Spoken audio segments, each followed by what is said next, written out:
Bonjour Martine Biard. Bonjour Régine et bonjour à nos auditeurs.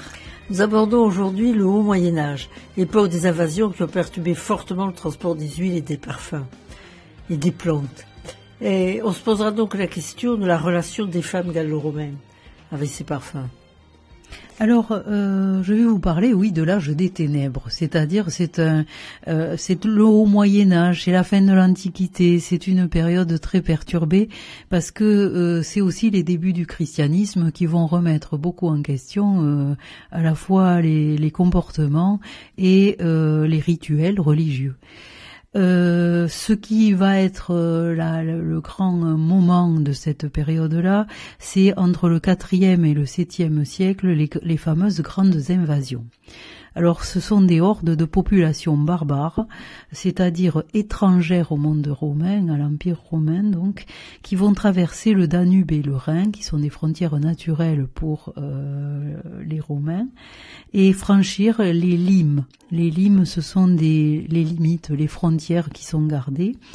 Ces populations sont nomades, elles pillent, elles détruisent tout ce qu'elles ne comprennent pas. On dit que par exemple le pont du Gard n'a pas été détruit parce que c'était hors des capacités des barbares qui sont passés par là. Mais s'ils avaient pu, sans doute qu'ils l'auraient démoli aussi.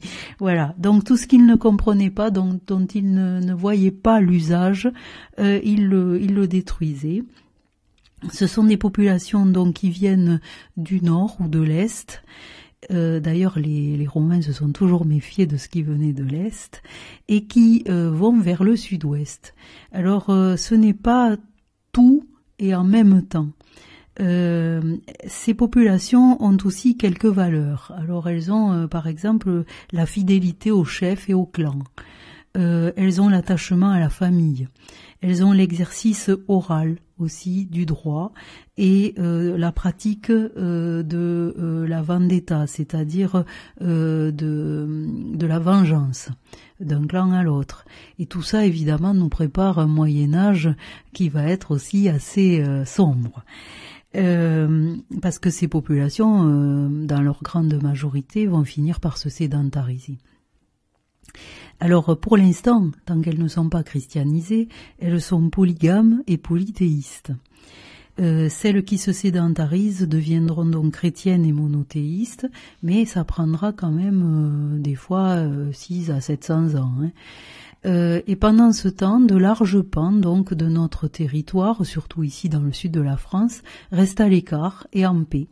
Donc pour quelques décennies, les Gallo-Romains vivent dans le bas empire romain, c'est comme ça que ça s'appelle, la fin de l'empire romain d'Occident, sans le savoir, parce que nous on le sait a posteriori que c'est la fin. Ce sont des poches finalement. Ce sont des poches, mais eux ils pensent qu'ils continueront de vivre comme ça pendant encore longtemps. Et cet empire romain est devenu, grâce justement, et ça je renvoie à notre émission précédente, grâce à Cléopâtre, un empire des sens. Alors, les grandes civilisations amorcent donc leur déclin. Le flux d'émigration, en revanche, le luxe et le raffinement atteignent leur apogée dans cette période-là du bas empire romain, parce que c'est le moment où la romaine, qui donne l'exemple d'ailleurs à la gallo-romaine, est soucieuse de sa parure et de son paraître, et qu'elle est coquette. Voilà, et ça sort peut-être des rois et des reines, ça va peut-être vers les gros bourgeois, mais... Alors effectivement, on parle pas encore de bourgeoisie, mais on parle en tout cas de gens qui habitent la cité, voilà, c'est-à-dire les classes supérieures. Les classes supérieures, oui, en général, ce sont des militaires qui sont parmi les officiers qui sont revenus donc de leur campagne d'Orient avec beaucoup d'esclaves, avec déjà l'habitude, un peu comme plus tard pendant les croisades, d'utiliser tout un tas de produits luxueux qu'ils ont trouvés ou qu'ils ont même utilisé quand ils étaient dans leur lieu de bataille et qu'ils ont rapporté, voilà. Et donc Rome à ce moment-là, effectivement, dans le bas empire, connaît justement cet usage qui vient de l'Orient, voilà. Alors évidemment, après ça va donner des idées aux gallo-romaines de moins haute extraction, on va dire, aux propriétaires terriens des villas. Et en particulier autour de Nîmes ou de Narbonne. Voilà. Les futures reines aussi, qui sont des aristocrates d'origine barbare et qui sont pas toutes des saintes comme Clotilde, vont s'inspirer de ce modèle jusqu'à l'époque féodale, c'est-à-dire jusqu'à peu près en l'an 1000. Où, en l'an 1000, on combat aussi des nouvelles invasions qui sont celles du 7e et jusqu'au 9e siècle, les Sarrasins, les Hongrois, les Vikings, qui vont donner lieu justement à des positions défensives et à la construction des châteaux forts. Voilà, donc pendant ce temps, donc on a dans certaines poches, comme vous le disiez tout à l'heure, Régine, la paix, une paix relative, et en tout cas la civilisation romaine continue son imprégnation. Alors dans cet entre-deux, il faut rappeler un petit peu la condition féminine. Soit on est libre, soit on est esclave.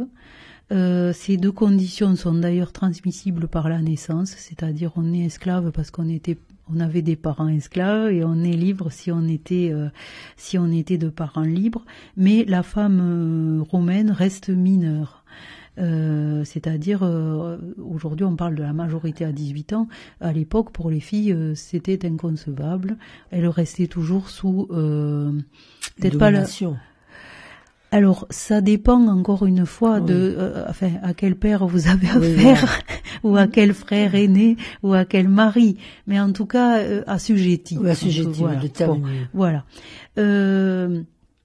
Donc la prise en considération de la personne va arriver avec la religion chrétienne, c'est-à-dire que le christianisme va autoriser à avoir des esclaves, mais à condition de les affranchir au moins quand ils ont atteint 30 ans.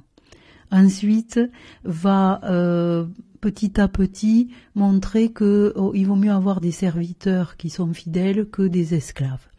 Et va aussi être, respectueux de la génération. Alors être respectueux de la génération, ça veut dire qu'on garde tous ses enfants. Alors que les Romains avaient dans les usages de ne garder que la fille aînée, les autres petites filles étant souvent sacrifiées ou abandonnées quand c'était pas volontairement qu'à la naissance on se livrait à un infanticide.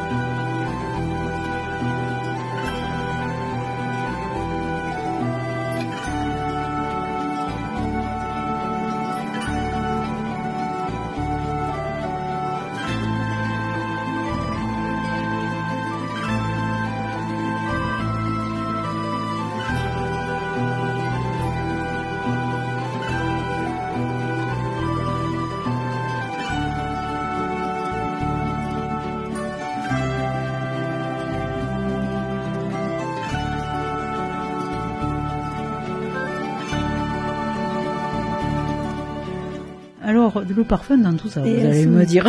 Oui, parce que la religion a un petit peu changé la relation au parfum. Alors, la religion, pas vraiment, parce qu'on hérite par contre des rituels sacrés qui nous viennent de l'Antiquité. Ouais. D'une certaine façon, on va les récupérer, s'en inspirer en tout cas. Voilà. Alors, d'autant que le parfum, justement, vient souvent de Byzance.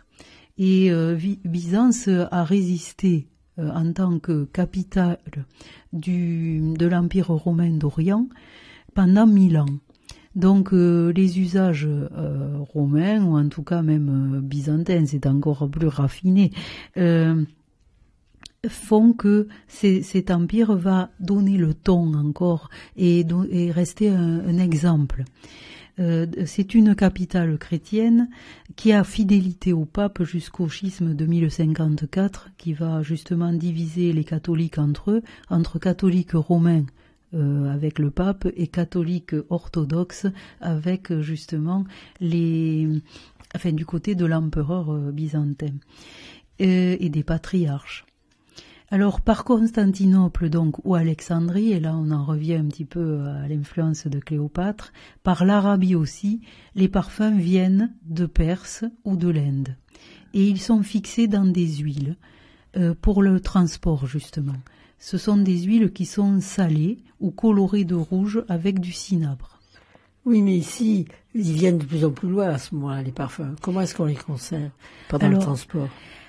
Alors, justement, grâce à ce sel ou à ce cinabre, et puis ensuite un conditionnement dans des flacons qui vont être de plus en plus sophistiqués.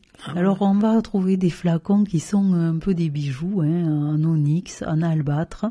À la hauteur du contenu, finalement. Oui, et qui empêchent surtout la lumière de passer, parce que c'est souvent la lumière que, justement, qui détruit, en tout cas, qui édulcore, qui évente, on va dire, le parfum.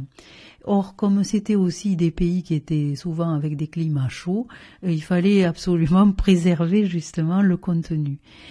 Donc le contenant va se faire de plus en plus précieux et opaque.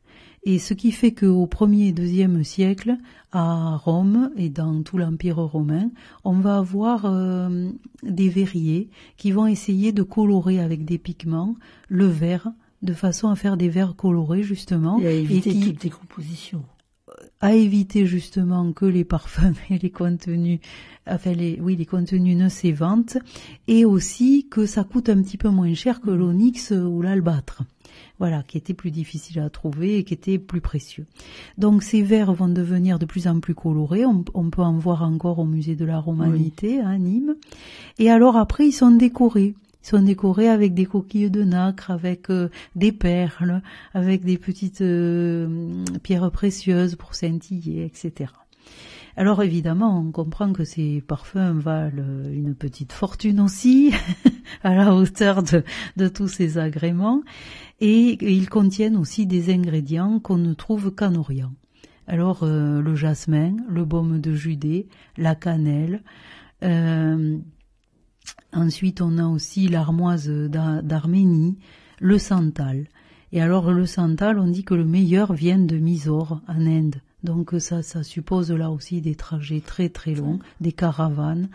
Et on le trouve, ce santal aussi, dans la région de Madras et au Sri Lanka. Et on va même jusqu'en Indonésie pour le trouver. Et alors, justement, on a parlé de ces invasions barbares qui pillaient un peu les caravanes. Et est-ce que les femmes barbares ont pris des usages? Est-ce qu'elles se sont parfumées elles aussi? Je crois qu'elles ont été tentées de le faire. Le problème, c'est que... Oui, parce que c'était pas leur usage. C'est-à-dire que c'était quand même difficile quand on n'était jamais... quand on n'était jamais au même endroit, d'être bien ravitaillé. Alors, soit on trouvait sur place des choses pour s'embellir, soit il a fallu attendre de se sédentariser pour que se mettent en place des routes assez sûres pour que le commerce puisse reprendre. Voilà. D'autant que ce fameux santal était cultivé en Inde depuis 4000 ans et qu'il était considéré comme un arbre mystique. Parce qu'il faut 30 ans pour qu'il atteigne la taille idéale pour être coupé ou distillé. Un parfum cher déjà. Voilà. Il fallait donc des réseaux commerciaux suffisamment sûrs pour pouvoir se déplacer jusqu'à certaines zones de transit qui faisaient que, comme Samarcande ou Constantinople, on pouvait échanger justement contre après d'autres choses tout aussi, considérées comme tout aussi précieuses. Et ce qui était précieux entre tout, c'était l'or, bien sûr, les fourrures, et puis le bois d'ébène et les esclaves. Voilà, le commerce humain a été encore longtemps, malheureusement, d'usage. C'était des rapts, c'est-à-dire on n'hésitait pas aussi à kidnapper les gens pour obtenir des rançons. Ah oui. Et ça va durer jusqu'à Saint Vincent de Paul, qui lui-même avait été kidnappé. Oui. Voilà, donc pour dire que, bon, on se plaint aujourd'hui d'être dans un monde violent et tourmenté, mais malheureusement, il y a eu des siècles où ça le fut aussi.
Vous le disiez, Martine, bien, on est dans un monde qui est un peu bouleversé.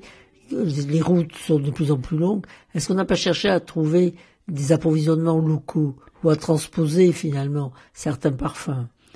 Alors effectivement, il y en a qui ont eu le bon sens, je dirais, de trouver sur place des plantes qui pouvaient suppléer à ces parfums à la composition des parfums qui venaient d'Orient. Donc effectivement, il y a eu de plus en plus de fabrication locale, plus accessible, moins onéreuse, grâce à des arbres comme l'olivier, qu'on trouvait en pays méditerranéen et donc ici, le citronnier, le cerisier, les plantes comme la fougère, la vigne avec la fleur de vigne, des fleurs odorantes comme l'œillet, le chèvrefeuille, l'iris, le crocus, le narcisse, la pensée et surtout le lys, la rose ou l'iris qui ont fait partie des 3 fleurs ornementales du capitulare de Vilis vel Curtis Imperii de Charlemagne.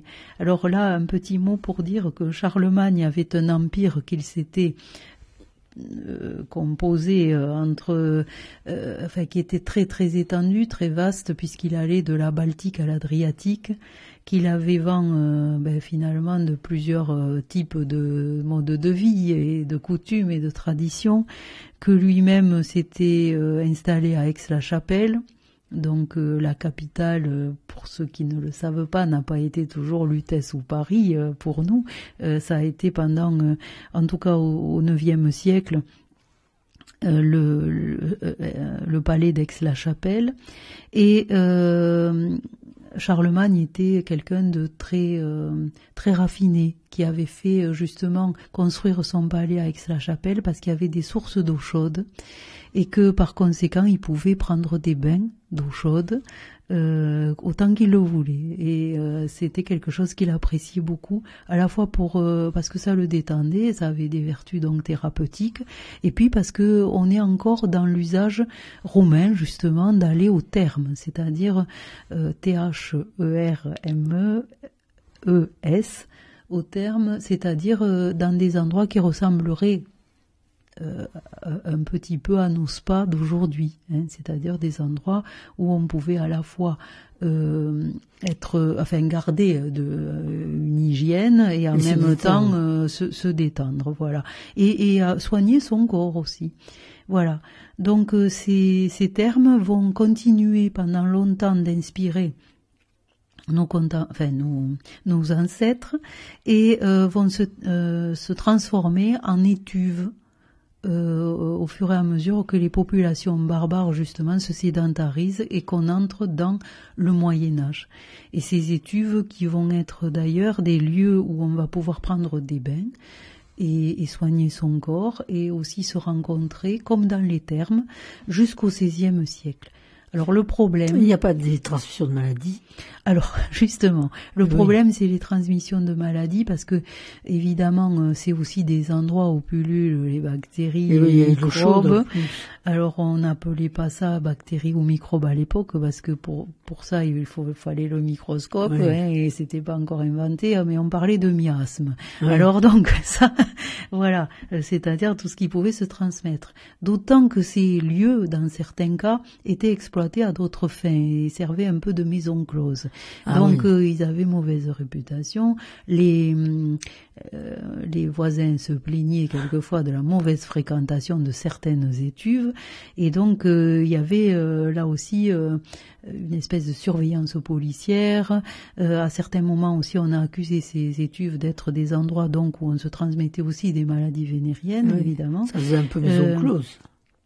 Alors pas toutes, il y avait des étuves quand même qui étaient bien fréquentées et qui n'avaient que la fonction de terme, mais on voit le glissement, c'est-à-dire l'exploitation encore une fois de l'homme par l'homme, et malheureusement la bonne réputation va finir en mauvaise, et au point d'ailleurs qu'au XVIe siècle, avec l'intervention d'Ambroise Paré auprès du roi Henri II, on finira par les fermer en 1551. On a quand même des essences de mélos, c'est-à-dire à base de coing. On a de l'eau parfumée de jonc. Donc de plus en plus l'utilisation d'eau florale ou d'eau aromatique. Les dames usent du parfum sur tout le corps.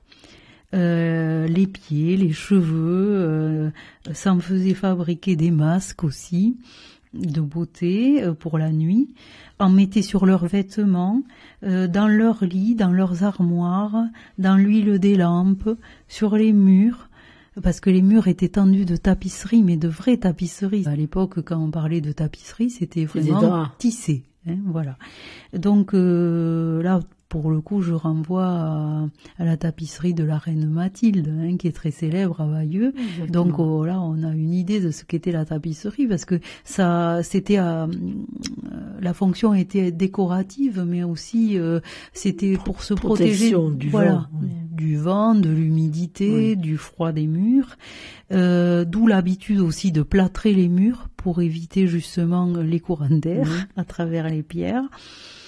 Et on en mettait donc partout, sur les vêtements, dans les armoires, etc., sur les murs, donc, et même dans certaines boissons, et bien sûr dans les bains, donc, et c'est pour ça que dans ces étuves, ça sentait bon aussi. Et peut-être que dans certaines, justement, le pouvoir, encore une fois, la séduction. Voilà, le pouvoir des parfums allait jusqu'à la séduction des personnes entre elles, ou en tout cas la favoriser.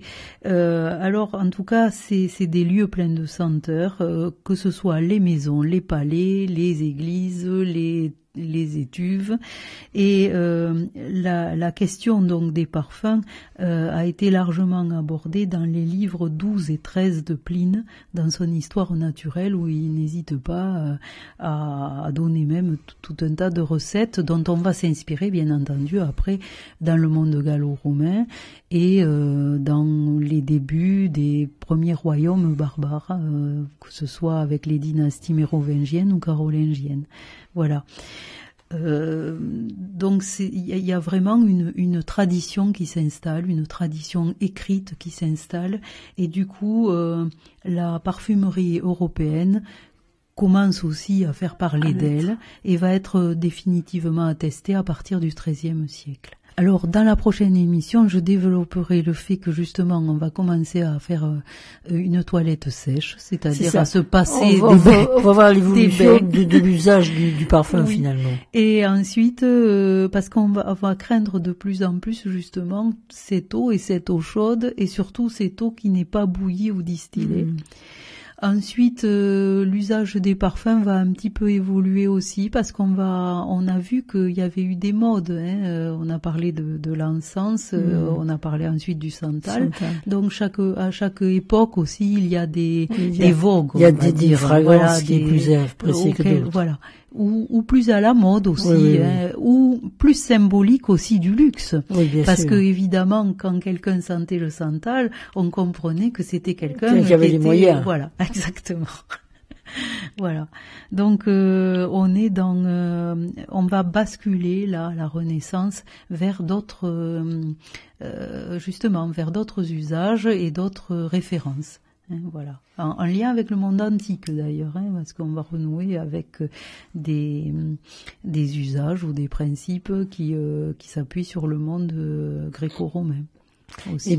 Eh bien, nous allons attendre, comme chaque fois, avec impatience l'émission suivante. Merci. Je vous remercie infiniment de nous faire découvrir, de démystifier un petit peu finalement le parfum et ses usages. Et en même temps, de mieux comprendre aussi aujourd'hui, finalement, d'où nous vient peut-être cette attraction. Oui, parce que on retrouve, comme vous le disiez finalement, des parfums de luxe avec des flacons. Le conditionnement aussi est très, très luxueux. Ça fait partie de l'achat. On achète le contenu, mais on achète aussi le contenant. Voilà. Et puis il y a aussi cette valeur, je crois, de mémoire, qui à la fois est suggérée par l'odeur d'un parfum et qui en même temps fait que le parfum s'inscrit dans une histoire. Oui, et donc dans des souvenirs aussi d'une époque. Et puis le parfum fait partie intrinsèque de la femme qu'il porte. En général, une femme a un parfum qui est privilégié.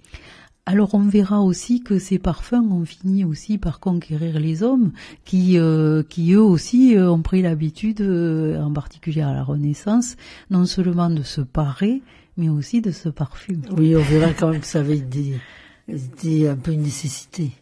Alors à la Renaissance, oui, et puis après ça va continuer d'être quand même une valeur reconnue en termes de luxe et de reconnaissance sociale, puisque alors l'apothéose, ça sera justement Louis XIV et Versailles. Bien sûr. Voilà. Eh bien, nous allons attendre donc la prochaine émission. Sur l'Ancien Régime. Voilà. Voilà. Mais merci beaucoup Martine. À une prochaine fois. Au revoir Régine. Au revoir.